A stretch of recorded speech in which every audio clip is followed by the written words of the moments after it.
Ma'am, kasi po, if you recall, ma'am, 2019, ang DOE, naglabas siya ng memorandum, no, ng isa pong circular para doon sa unbundling, if you remember.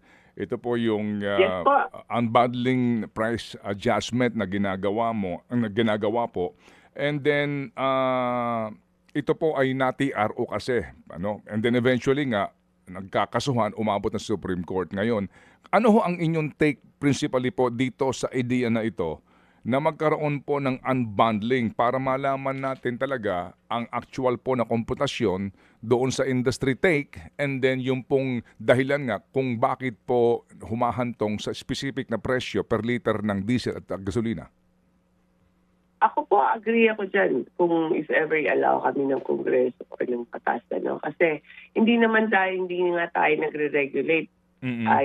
Hindi pa natin makita ng transparency. Mm-mm. What we need is transparency for the very least. Hindi naman regulation ang hinihingi ng DOE. So, Mm-mm. pakita lang kung paano kino-compute.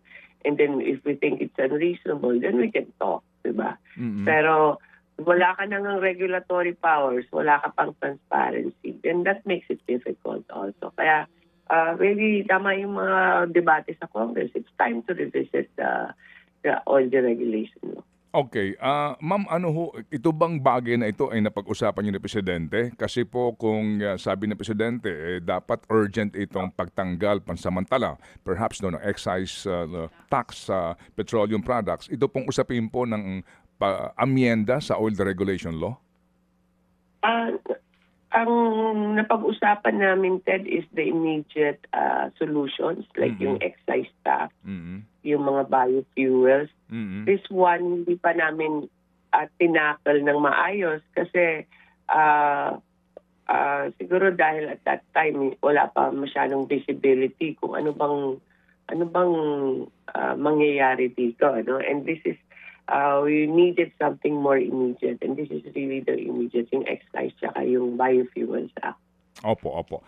Ma'am, yung pong balita na ang PNOC ay totoo ba na pinag-iisipan ng gobyerno na mismo ang estado na ang mag-imbak ng langis para sa ganitong mga pagkakataon? And we're preparing for the worst, Mm-hmm. Ngayon, hindi pa naman kailangan, pero ang nag-instructions ako sa mga agencies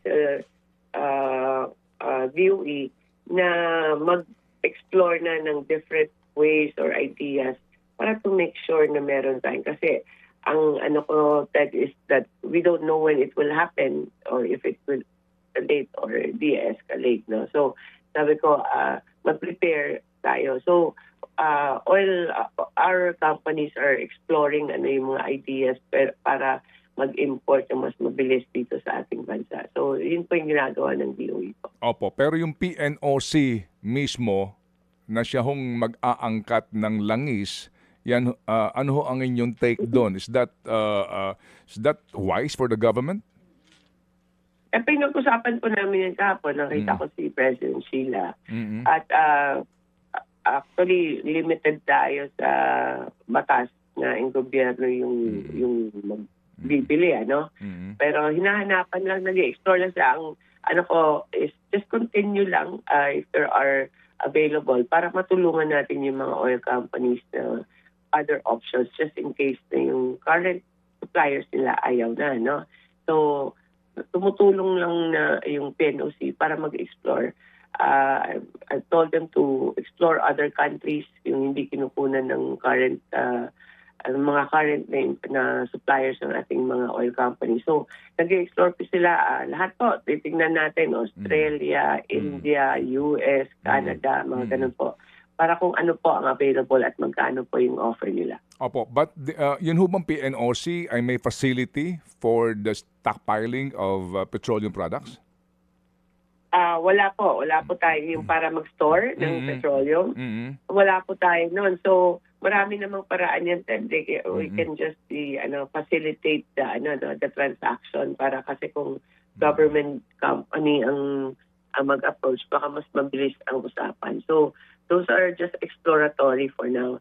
Mga kapatid, para sa iba pang mga balita at impormasyon, sundan niyo po kami sa X, Instagram, Facebook at syempre sa TikTok, True Network PH. Mag-subscribe din po kayo ha sa aming YouTube channel, True Network. May website din po tayo, truenetwork.ph, at pwede nyo rin po kaming mapanood sa Channel 19 ang aming True FM TV. Lagi pa rin makinig sa radyo dito po sa 105.9 True FM dahil dito, lagi po sa'yo, kapatid.